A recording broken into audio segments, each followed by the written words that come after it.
Thank you for listening to Lone Star Community Radio. This program was broadcasted and recorded live from the LSCR studios in downtown Conroe, Texas. Lone Star Community Radio is supported by listeners like you. Donate and sponsor today. For more information on getting involved with Lone Star Community Radio, contact us at lscrstudios@gmail.com or visit us online at www.irlonestar.com.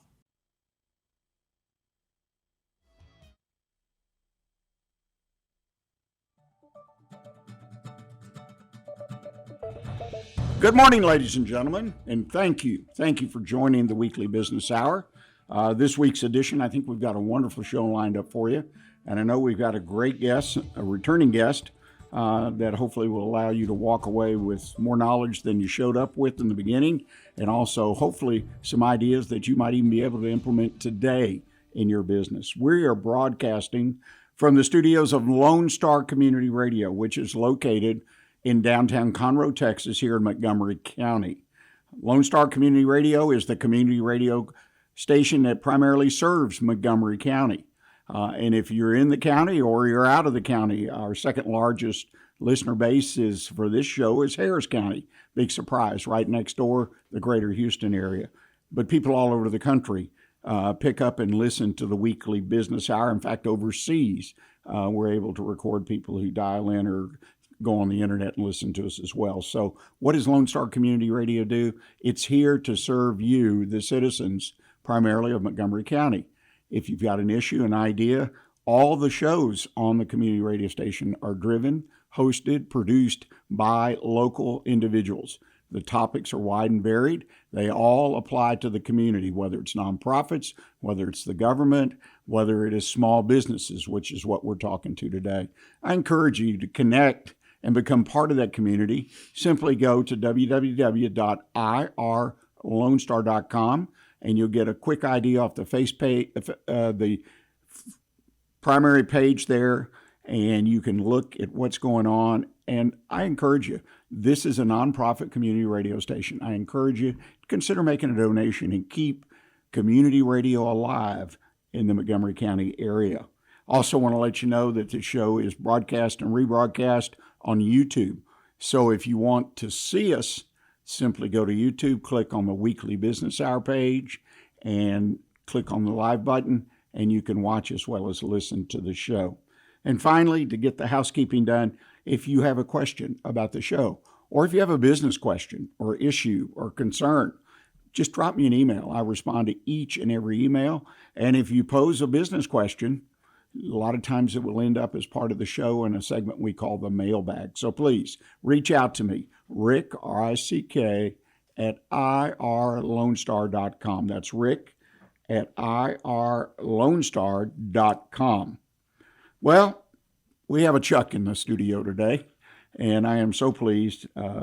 Chuck Knabusch, excuse me, Chuck, I'll get it out eventually. We understand. I guess I'm a little excited. I haven't been on the radio. We took a hiatus, and last week was our first show, and I love it, love it, love it. So otherwise, though, we're going to visit with Chuck. Chuck, normally I introduce someone and say they're this, and that. You've been a lot of different things. You've got a wonderful career, lots of experience and wisdom. So let's just kind of jump into that and talk about some of the things that you're currently doing for your business clients. You're a consultant, an advisor, you're a writer, an author, published author, I guess you have to say these days. You provide great wisdom on LinkedIn. You're really out there helping the business community. Well, I mean, because I have 40 years of experience, I do want to go ahead and pass on that knowledge. And every mistake that I can make smaller for a small business person, make it a little less painful than how I experienced it, I think that's worthwhile. Because, I mean, it's not like the business environment's getting any easier out there. I mean, things are moving faster. Mistakes happen, absolutely. And that's one of the ways that we learn. And I think you want to get into that a little bit later. But, mistakes are the way we learn. But if I can make a couple fewer, I can go ahead and get a little bit further down the road in the time that we have. That's one of the things I've learned about small business in so many cases, and the hundreds of people I've talked directly to, work with, and sit down. A lot of times I like to sit down with a prospective client for an hour, no charge, no foul, just sit down and listen to what they're thinking, what they're doing. And so many times it feels like from the day they actually begin the business, for the first year, 2, 3, maybe even longer, they're sitting on a box full of dynamite. So they've got to move quickly. They've got to move efficiently. And that leads to bad decisions. Or there's only so many bad decisions that the bank account can absorb. So I think what you're talking about is almost critical in nature, that the small business person keep their eyes, ears, and nose open, so to speak, and be aware and listen to what people are telling them, that potentially, if nothing else, avoiding some mistakes along the way that could absolutely ultimately shut them down, because it's just one more mistake and that box of dynamite and that fuse is burning. And I hate to see that. So you have a passion for this. One of the things that you're doing now, you have a new book that you're developing right now, and I'd like to talk about it, because I'll be frank with you, the title caught my eye. It really did, and I'm sure you put some deep thought into it. But for what purports to be a leadership book, at least that's in the title. Here's Hope is Not a Leadership Strategy. I think that's a wonderful kind of title, because leadership and hope usually aren't in the same sentence, and maybe not even the same conversation. So tell us, how did you come up with the title Hope is Not a Leadership Strategy? Which, by the way, I agree. But well, actually, Rick, a number of years ago, I wrote a different book called Hope is Not a Business Strategy, and because it's not. And that came from kind of my experience when I was working at Lazy Boy Incorporated. Every month, we'd have to go ahead and provide a forecast. And some of my direct reports would be like, oh my God, not another forecast. They'll know exactly how we performed a month from now. I said, yes, but they need to get an idea of what we think we can do before we do it. We're setting their expectations, which is always better than them setting ours. But we're setting their expectations, then we have to say, are we going to go ahead and live up to them? So that was kind of that. Wrote that book, enjoyed that. It's helped a few people. But then I said, well, too many times we still go ahead and use hope as our way of leading. You hear it kind of sometimes in the terminology that people use. Well, I hope to go ahead and make this revenue by the end of this month, or I hope to go ahead and land this contract. No, hope is not a strategy of any kind. So I said, well, let's go ahead and take it from kind of a leadership perspective. So hope is not a leadership strategy. And actually, when I wrote that manuscript, I have like 3 or 4 more that are coming as fast as I can go ahead and afford to get them out. Hope is not a family strategy for family businesses. Hope is not a solo strategy for solopreneurs, kind of like that box of dynamite that you're talking about. But this book is really talking kind of about that mid-sized business. I mean, they're not super large, they're not super small. And I take a manufacturing and service business and I write a fictional story. I don't know if you recall the book a number of years ago. I think I read it in the 90s, The Goal by Eli Goldratt. Well, I thought he did a phenomenal job. I mean, he was a physicist, he was an engineer, he was so many things. But he wrote a book in a narrative fictional format that taught us about the theory of constraints, that taught us about bottlenecks and how to find them, how to go ahead and overcome them. And I had always wanted to kind of do something in that format, because sometimes business books are boring as hell. I mean, they put us to sleep. I mean, let's be honest. And they're kind of preachy. I mean, I have to admit, my first book, it tells you, if you have this problem, here's some different ways to think about it. And looking back, yeah, I could certainly see a reader saying, well, that's a little bit preachy, Chuck. So I said, I want to go ahead and take a fictional business through a series of things that every business goes through and say, let the reader say, that resonates with me. And then what might be another way to go ahead and take a look at it. Kind of like what Goldratt did with The Goal. I think they're on their 6th edition. So that's kind of where I started and said, well, we want to do manufacturing, but a lot of people who aren't in manufacturing say, well, that's manufacturing, so that's different than me.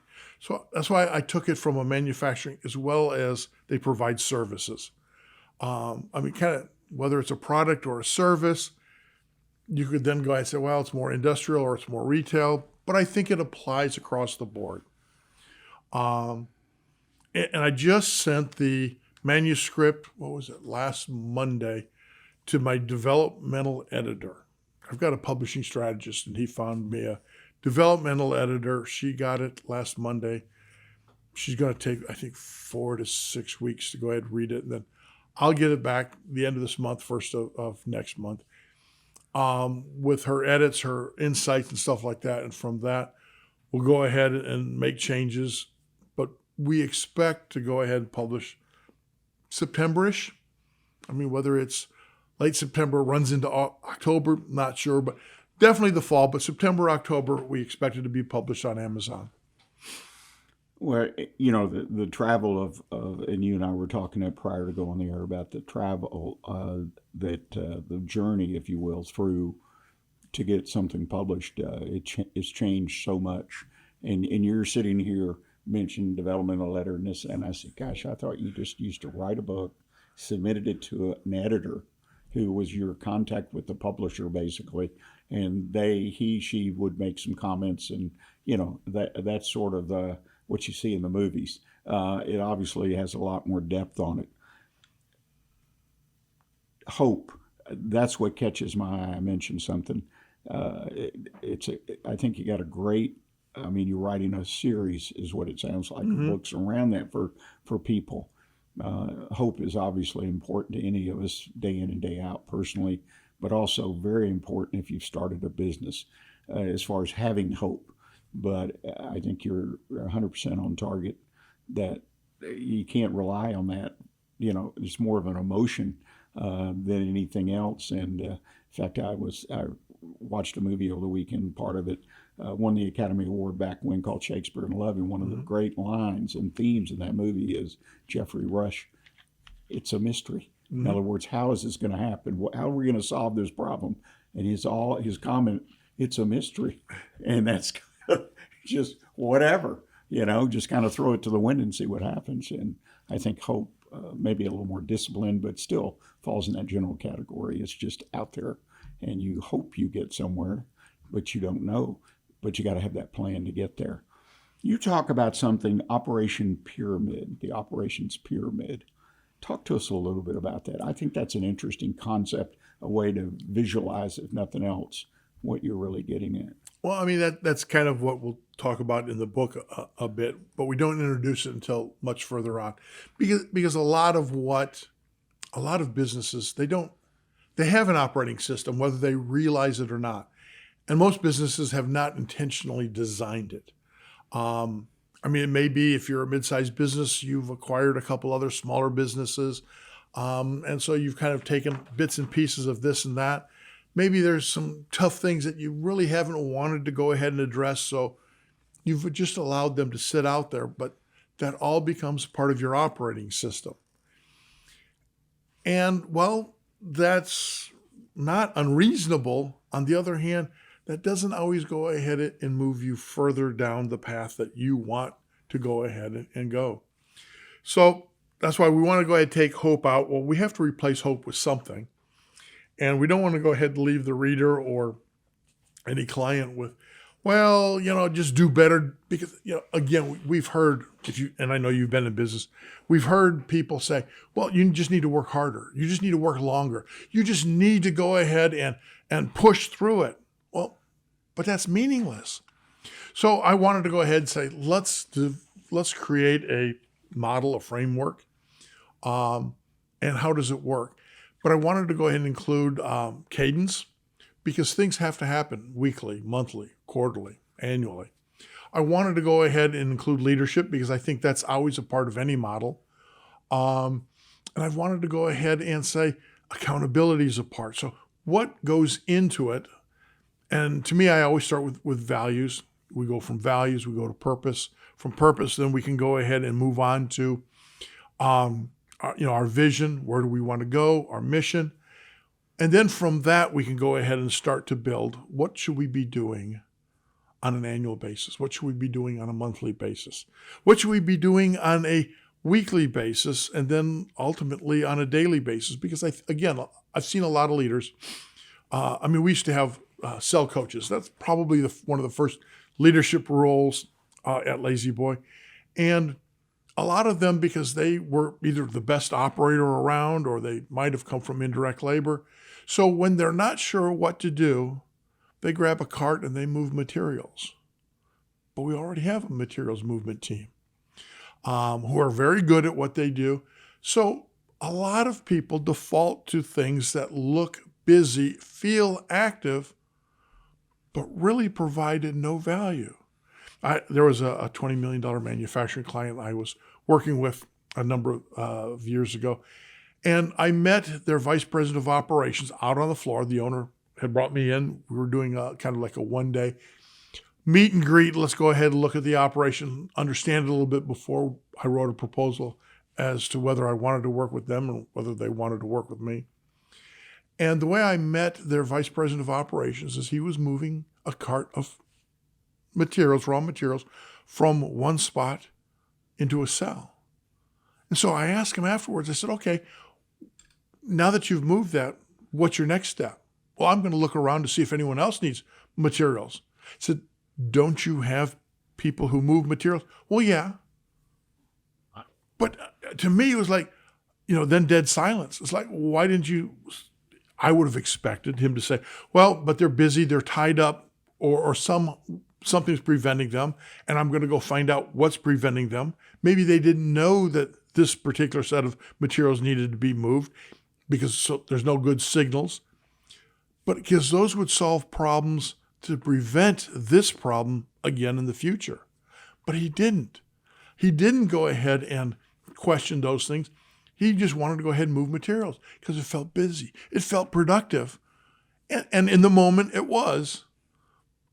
But imagine a vice president of operations moving materials for your organization.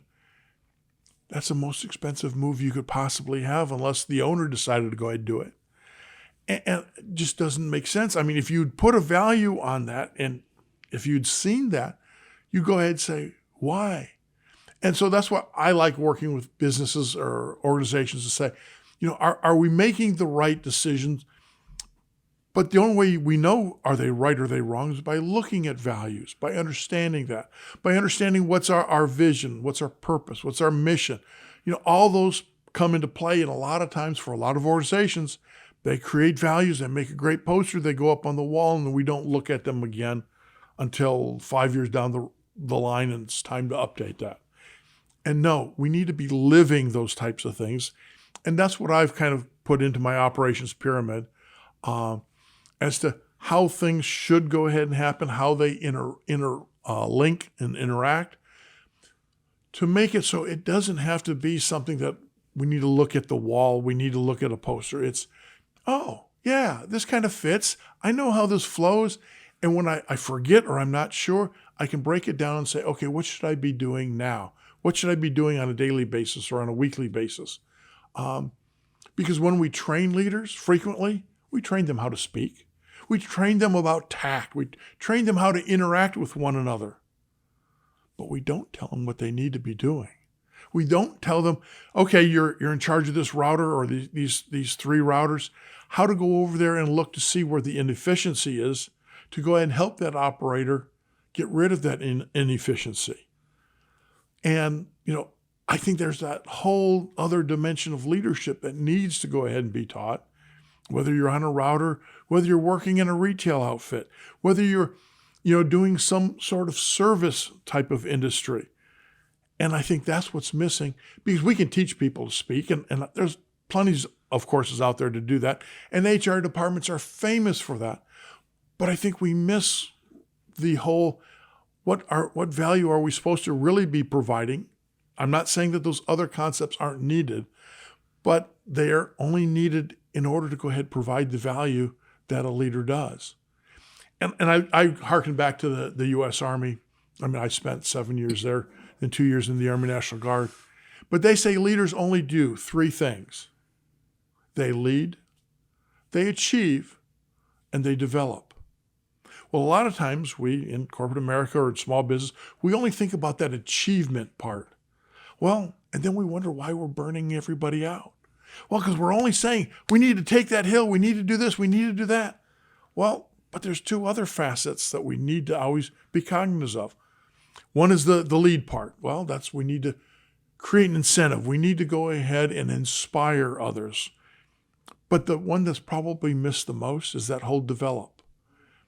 Not just develop the organization, but develop our people, develop our junior leaders, develop those next who will become our junior leaders to become our leaders.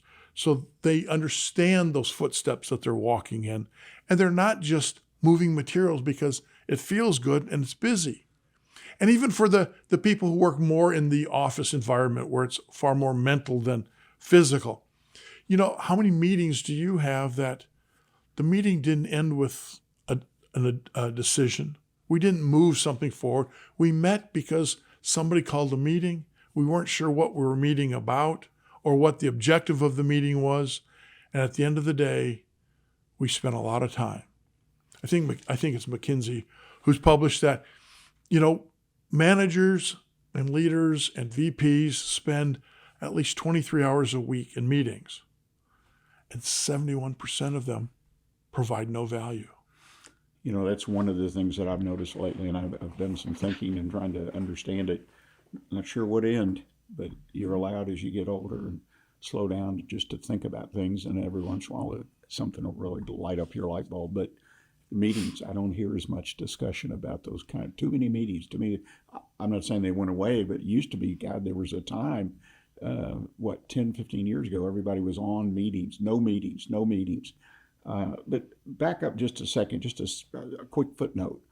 I was blessed to work around some really good people, some really smart people like you were.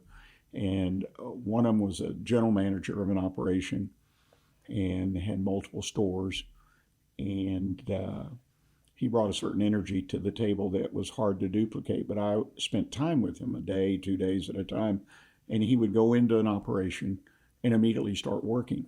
And he'd work his way through, stop, help somebody do this, that. And he was there, in my opinion, he was there to energize, to show that he was, because that was who he was. You felt like the guy was one of those, just kind of, and he knew the business like the back of his hands. And most importantly, to the company, his numbers were better than anyone else in the United States in that industry, right?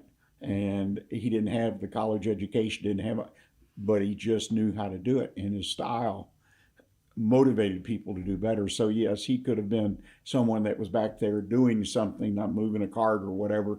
And you say, well, that's their comfort zone. That's the way I always look at it. Well, they're comfortable. We all sometimes like to just sit and do handwork or just, think through something. But no, he had a mission. He drove up to that store and he knew before he went through that front door where the issues were. And but he didn't say, he talked to everybody, but it wasn't, it was informal. I'm on the job. I'm here. I'll show you how to do something. And it was amazing. And he motivated his workforce, their productivity. People from all walks of life, primarily minimum wage and up, but he really did that part of the job and produced the bottom line numbers and top line numbers. Well, and it was amazing. And I tried to duplicate it. At the end of the day with that fella, I was out of breath. Oh, yeah. It wasn't something I could keep up with him. It's amazing. And I think the idea of your book, the leadership part of it, yes, the hope is sort of, to me, kind of a canard. It's the leadership and how you develop it. One of the things that I have seen in interviewing small business people or talking to them and in mentoring them or consulting with them or whatever title you want to give it is, and I picked this up, is the systems and whatnot that they put in through their leadership as they build their business. They are very slow, if at all ever, reviewing those. Right. You and I were talking about change before we went on the air. in a very broad sense, but the idea, and you bring this up, it's some will go, oh, I got to review my systems processes every week. No. But don't get caught short, because the process that worked last week, look at the automakers. They got a bunch of electric cars. Boy, they've got caught short. Well, that's what it says to me. Mm-hmm. I'm not worried about their business per se. Okay, how do we not get caught short? Well, that's a long-range situation, but you can bring it all the way back to things that are happening. Do I need to step back, take a look at our processes? Are we doing things that we could have, should have do, or can we do them differently? I need to have that leadership going from time to time. And it's difficult, right? We're small business people. We wear all these giant hats, and a lot of us, and I talk to them, we're not qualified to do that. We've never had the experience. We need training. We need direction. And in some unfortunate cases, I find people's characteristics, they're never going to get it. It's not who they are. Oh, almost half the people I sit down with, Chuck, and just have a 1-hour conversation, I try to dissuade them from going into that business. Mm-hmm. We may talk about something else, but that's just my nickel that I give them for a cup of coffee, and trying to analyze that. But it all ties together. Very interesting. You've got a series of books. I like that. I've got a real good friend who's a Silver Fox advisor, which I am, that has written a series of books, business books. And it's amazing the impact he's had. They're even using them in college courses. And they're just like you, they're approaching, and mm-hmm. he's a smart guy.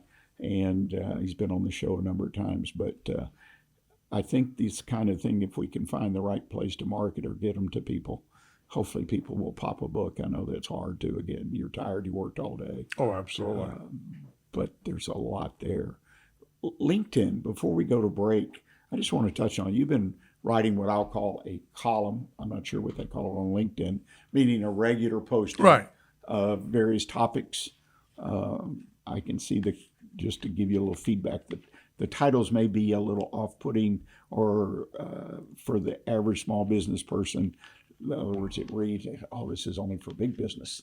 No. You've got some great information there. Tell us how you got started and what you're trying to achieve with that. Yeah, LinkedIn is just a method, and I use that more because business people are on LinkedIn more than, let's say, Facebook. But it's just a way to reach out, to go ahead and let people get to know me a little bit, to know that I'm out there. I'm available to support them should they want. Now, that support can go ahead and come as a post on LinkedIn. Generally, those are shorter, so we try and keep those succinct. LinkedIn has, I don't know what other algorithms are, but so many characters you can use, et cetera, et cetera. So, those are a little bit shorter, but my advice generally isn't for the size of business. I know I talk with marketing coaches and stuff all the time. They're like, well, Chuck, you need to go ahead and niche down. Yeah. Well, I know that there are differences in how you apply leadership in one type of business or another, or in a bigger business than a smaller business. Realistically, leadership's leadership. I think management's management, and they can be applied across if you're willing to step back and understand what those fundamental principles are. So that's what I like to talk about. And again, I'm an operations guy, so for the most part, I talk about leadership, planning, and execution issues. Anything to do with operations, whether they're big, they're small. Again, sometimes the titles and the headlines are a little bit different simply because you're trying to go ahead and get attention. I mean, you're fighting out there with, I don't know how many people are on LinkedIn, but you're fighting to go ahead and try and get your little sliver of light to go ahead and have somebody else see what you do and help them. I do a little bit longer, or I've just started doing a little bit longer articles on Substack. I also have a YouTube channel where I go ahead and do, I know they keep telling me I need to push it more toward 30 minutes, but probably 15 to 25 minute videos on a lot of the same stuff that I talk about on LinkedIn. And on my website, you'll see a link to the video as well as what they call a blog post, which is kind of just a written version of what the topic is. But where Substack kind of gives you the opportunity to talk more philosophically, kind of, hey, this is what I think our values are all about. And then on LinkedIn or on my website, I can go ahead and talk a little bit more how that applies to real business. Am I good at all that yet? Probably not. Because I'm finding my way, and I have coaches and mentors and people helping me to go ahead and work my way through that. Now, it's interesting, a little bit ago you mentioned that not every business has a chance to go ahead and review their processes and their procedures. I was actually talking to a COO 2 weeks ago. He has a couple hundred people, I think, working for him. And he was saying that what they try and do, and they're not perfect at it, but every 3 years, they try and go ahead and, or over a 3-year cycle, they try and look at every one of their processes and say, is this one still adding value? If not, let's get rid of it. If we're not following that process, let's go ahead and redocument it. And he said that he found that that's made huge inroads into his business simply because, again, we don't want to create a bunch of documentation that just sits on the shelves, but neither do we want to go ahead and, not document stuff, because when you bring in new people, you have turnover, especially in kind of today's lifetime. The turnover is unbelievable, and I don't understand how businesses can go ahead and always function with that. Because how do you train all those new people? You can't go ahead and say, well, I'm going to go ahead and give you to Mary. Oh, Mary just left, and she turned it over to Bob, who turned it over to Doug, who turned it over to Tom. And we hope that Tom remembers what I trained Mary to go ahead and do. Well, it's funny. I just came across a situation just in some things I'm doing with the management company that manages, in this case, residential properties. And I have a background in commercial real estate. In fact, that's where my degree in beginning was. But that exact thing happened within that company. They've turnover. It happens to everybody. And then the ball got dropped or put to the side, or the importance of an issue wasn't really recognized, nor was perhaps the new person really made aware. I mean, they come in new and, gosh, what do I have to teach them, right? It's an interesting thing, and it's of taking information.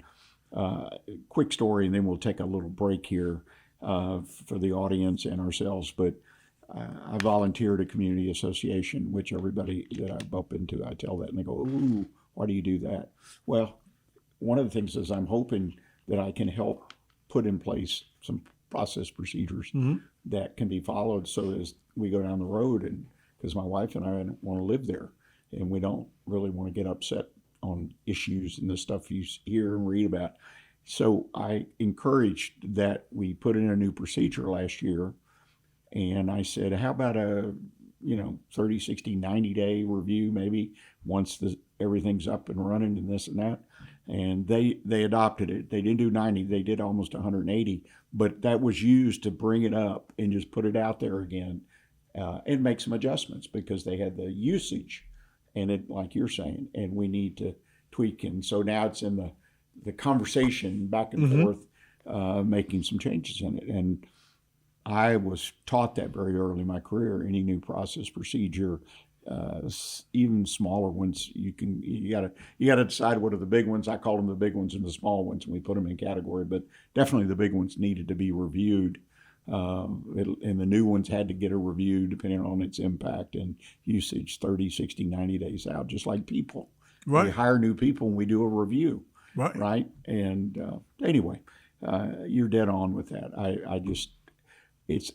I felt so good personally that they were doing it, right? I get a little concerned we're spending so much time in the review, but we're doing it because I think that strengthens the organization. So my wife and I can sit on our back porch and not worry about what's going on at the community association. So, ladies and gentlemen, we're going to take a short break here. And when we come back, we're going to continue our discussion with Chuck. I want to talk to him a little bit about his approach and his experience about working with clients.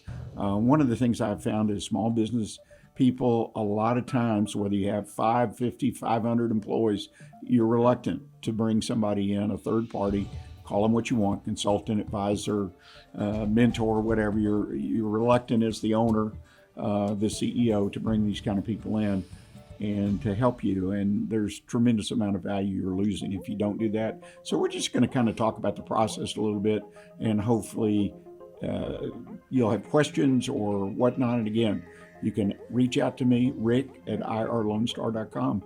If you have questions or comments about this discussion, any discussions, love to hear from you. So we'll take that break and we'll be right back.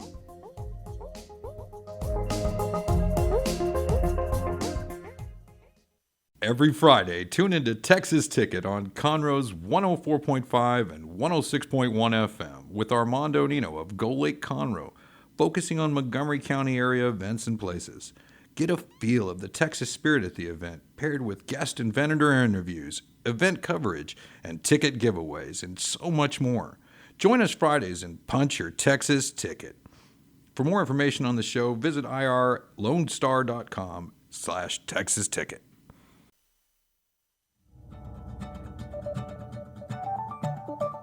Welcome back, ladies and gentlemen. You're listening to the Weekly Business Hour.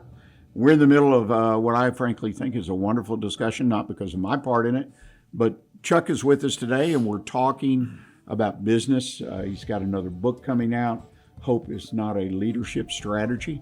Let that title sink in. Chuck, I think I'm obsessed with that title. The word hope is a wonderful word that I think business people, it's good to understand. But anyway, I digress. Ladies and gentlemen, just to remind you that if you are listening, you're in the Montgomery County area, and even if you're outside, if you'd like to sponsor the show, we are a nonprofit here, Lone Star Community Radio, but you can sponsor, make a donation, and sponsor the show. We'd love to hear from you. All you need to do is drop me a line at rick@irlonestar.com, and I will send you some simple information and get you on the air, so to speak, as a sponsor of the Weekly Business Hour, Lone Star Community Radio. Well, Chuck, we went to break. We've talked about hope. We've talked about a lot of issues that I hope that our listeners are thinking about, or will give some time to think about later on, and potentially improve, increase, and make their businesses better than they were when they tuned in. But let's talk about working with a client. As I mentioned to you, so many times I find people reluctant, business owners, CEOs even of the smaller companies, to bring in some help. Because I think there's an image out there, and you mentioned the name McKinsey, that image of this big organization, big overhead, brainy type people that work at different levels and show up with a 40-page report and charts and graphs and all that. And that's not the deliverable that I need in my business. I need something I can understand, and I need people I can talk to and understand. And so I think that image, at least in the small business world, is a little bit distorted, maybe a whole lot, because and I'm being repetitive, I believe that we, in small business, we need to be open to people helping us. And in this case, somebody's getting paid and they have experience and they can bring something to the table that could have a tremendous impact on the success of your business. And I think that's important. When you're working with a client, talk to us about, do you go in and try to set up benchmarks or goals? In other words, I'm not just here to talk about hope. I'm here to show improvement, to show you how to make improvement. Measurable goals, measurable benchmarks. How do you approach all that? Well, it kind of depends on what the client's looking for. I mean, sometimes the client wants a consultant to come in and say, I want your expertise. And certainly always willing to go ahead and give that. Sometimes the client says, nope, I just need an advisor. So it's more of a coaching type of thing where they probably know, or they're really close to knowing what it is that they want, but they want somebody to give them that 360-degree look and say, make sure I don't have a blind spot. Make sure I'm considering everything before I make my decision, because ultimately the decisions are theirs. And I do separate coaching from consulting. Do I do hybrid engagements? Absolutely. Because sometimes it has to be a little bit of both. But it is, what is it the client's looking for? And then it's, okay, what does the client say the problem is? Now, a lot of times the client's going to go ahead and tell me what the symptoms are. And I have to go ahead and dig a little bit deeper to say, Well, I certainly can appreciate these symptoms, and they do feel bad. But do we think that it's this underlying root cause that's maybe causing them? And if we fix the root cause, it'll make your symptom either go away or correct it. So sometimes it's kind of a step-by-step approach. It's interactive, and that's why I generally start all my clients with let's just have a conversation up front. Nothing paid, just to go ahead and make sure, one, you understand me and where I'm coming from, but so I can also understand you. There are people in this world that mix like oil and water, and we should not go ahead and take them on. There are other ones that you mix very, very well, and you find that out usually in 30 to 60 minutes. I mean, human nature is great for saying, I can connect to that person, or, yeah, they're not right for me.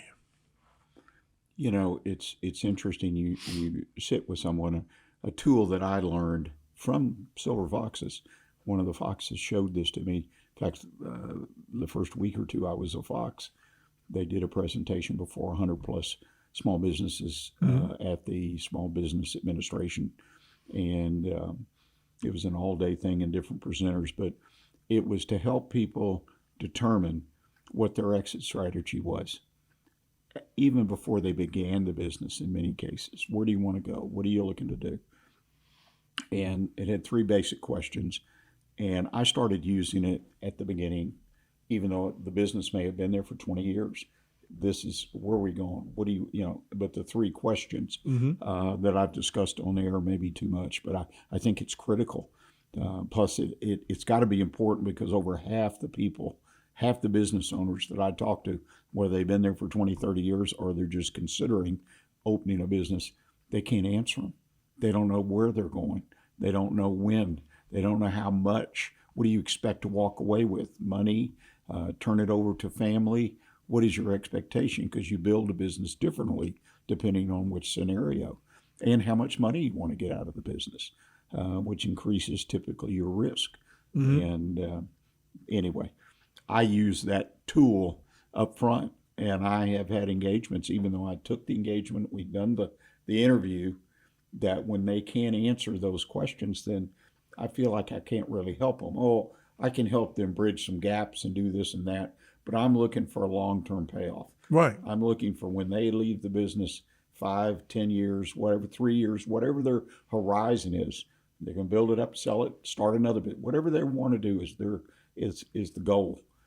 But I don't feel like I'm really, for the time and what I charge, I don't feel like it's a good investment for me as well as them. Right. And so that's kind of been an interesting thing.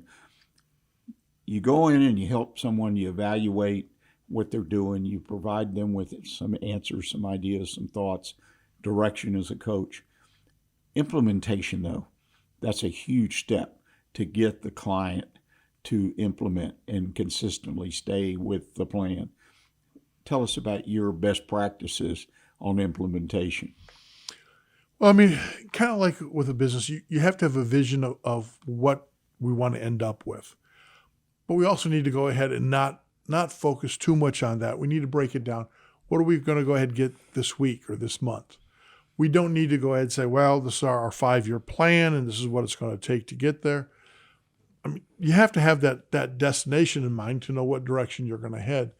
But you also have to go ahead and understand, what do I want to achieve this week or today? And breaking it down into manageable, bite-sized pieces is always the key element. And the fact is, your accountability, because now that's become a national word, right, or international. Accountability, who's accountable? And they're dealing with it. It's getting lost in the fog is what's happening. But the accountability of the client. How do you, implementation, they've got to implement if they're going, how do you hold them accountable? Because I've had a number of people said, look, I really want you to help me. Yes, we'll thrash out new directions or whatever, clean up processes.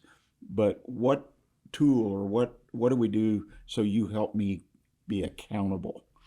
Well, I think, first of all, just having that discussion is important to say, what is it you're looking for? Are you just looking for an advisor to go ahead and say, hey, you're doing everything wonderful, or hey, you're doing this wrong. I mean, that doesn't mean that you can't still say, I want to continue to do it the way I'm doing it. It's their decision. It's their business. But ultimately, if they do want to make change, they need to be explicit about that up front. And if they want to be held accountable, we can go ahead and have. And that's why I talk about kind of a hybrid, whether it's consulting or coaching, because it may just go ahead and be, let's go ahead and have a weekly accountability call. Let's spend just 30 minutes and let's quickly go through, and we can create a real neat little agenda and objective to be highly focused to say, did you do what you said you were going to do last week? If the answer is no, what went wrong? Why didn't we? And how are we going to go ahead and modify our behavior to get it done this week along with this week's tasks? Because it's not about just pushing everything out further and further to the future. I mean, that's what Congress does. Let's kick the can down the path for future generations. No, we want to go ahead and make it happen now, because that's really where the value is. I mean, I can give you all the advice that you'd ever want. Probably, talk your ears off. But ultimately, if you don't change even one thing, there's been no value transfer. Well, and you seem to understand as well or better than I do the value proposition, as I call it. Mm-hmm. In delivering value, there's so many opportunities throughout our lives, in business, personal, bringing value to the table. I happen to use that as a lead. Right now I'm looking for a vendor, landscape vendor, which I'm thousands of millions probably are. And I've had trouble. And I always say, well, I want value. You can charge X, and Right. I'll pay X. I can pay it. But where's the value? Right. And they stumble. I said, but I can get it for half, and I can identify the value. It shouldn't be as valuable as what you're doing, but they never can. It's hard for them to do that. Same concept, same idea. So important. What's the typical time of your engagement with a customer, regardless of what type of situation or what your objectives are? What do you typically look to engage a client for? 6 months, a year, 2 years? I like to focus it on, it depends on what it is they're looking for, but I like to put it into, quarterly pieces or chunks, because we can go ahead and show progress in a quarter. Not progress on a huge thing, but on something we can go ahead and define. We can put measures in place. We can go ahead and see progress quarterly. Now, they may want multiple quarters back to back. They may say we want a 1 year because this is a bigger thing that we want to go ahead and do. We say, fine. We'll put it in phases. We'll start with phase 1, which is 1 quarter. Because I think it takes more than a month to go ahead and get anything started. It's going to take, you're going to have to overcome some resistance. So it's going to take more than that second month. So, a 3-month chunk at a time is fine. Now, they may say, again, hey, we want you for a year, and that's fine. But let's look at kind of 13-week type of events to go ahead and make progress and to say we've delivered something in this 13 weeks. Because nothing's worse than going 50 weeks and finding out that at week 50, I haven't made any progress. I saw that too much in corporate America, that we need to be going ahead, delivering value and moving that ball forward in something much quicker than that. Let me ask you, and it's a concept I know it can be difficult, or it has been for me with clients, but so you're saying you ask for a 13-week commitment is what you would ask for as a minimum way to start a project.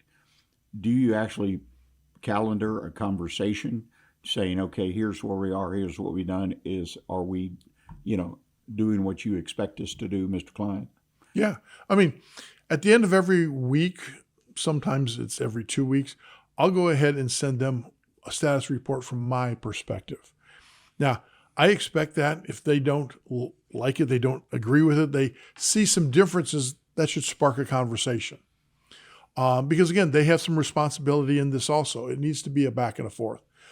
But I owe them, regular and periodic updates as to what type of progress I'm seeing. And if I'm seeing no progress, that should be a warning sign to them that we are now going to be at risk at the end of the 13 weeks. Ultimately, you're paying for advice and insight, and it's your decision whether to go ahead and take it or not.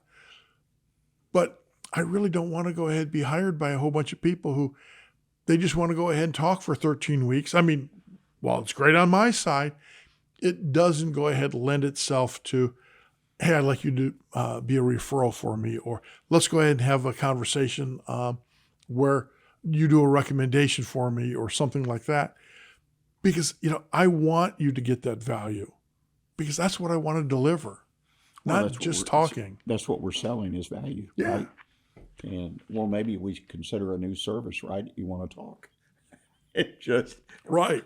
X dollars an hour, I'll talk to you on the phone, right? Absolutely. I think there are other industries that have used that, call me when you want to talk. Deliverables. What do you look to deliver? What form? Any idea? And again, a variety of engagements that you go through, so there's not one size fits all anywhere near it. But at the end of the project, assuming that it doesn't continue, because I have clients that, I work with for 10, 15 years. They wanted somebody to come in once a month and just look at what they've been doing. Right. Kind of look down the next 30 days and guide them. The deliverables, what does that look like?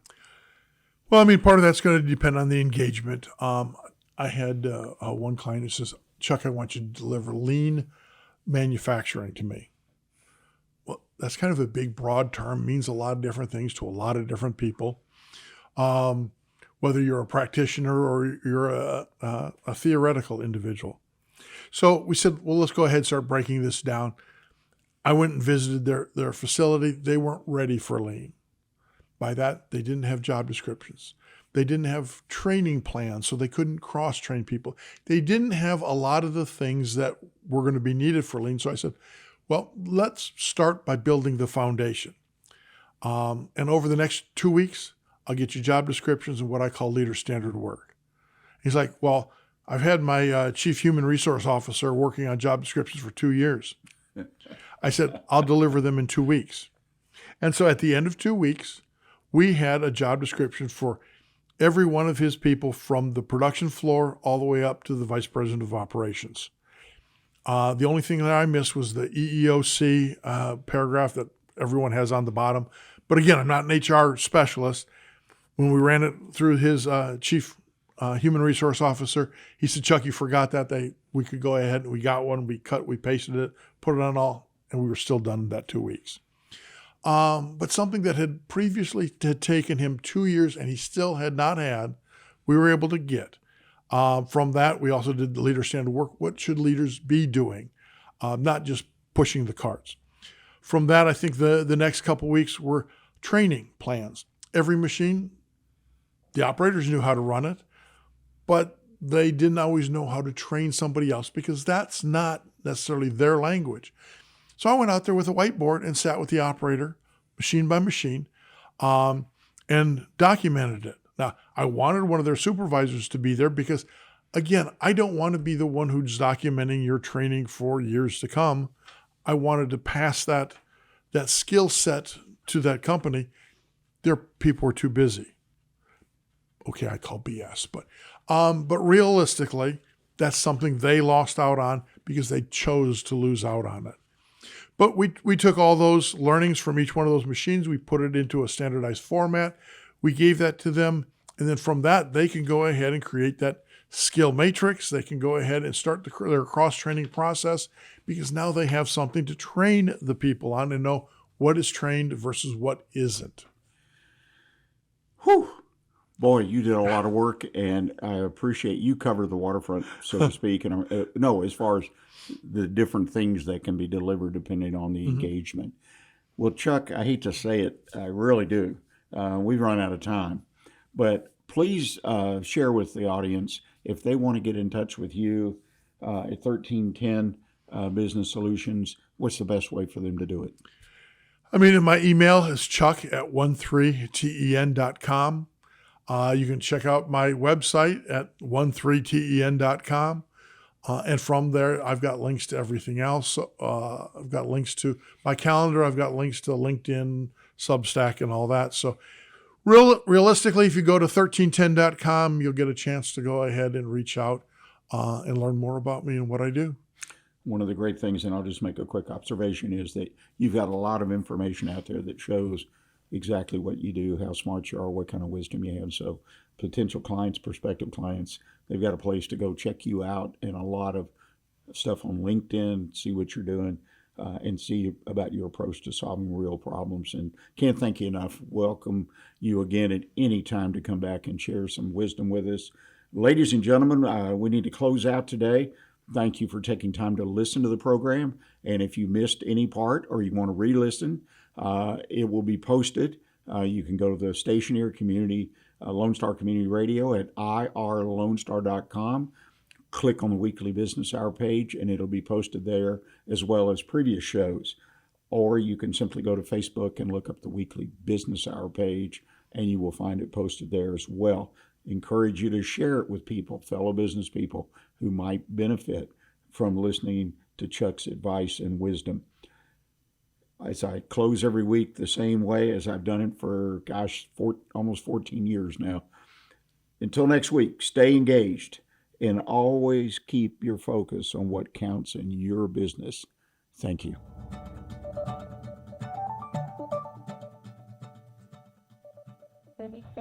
Keep it.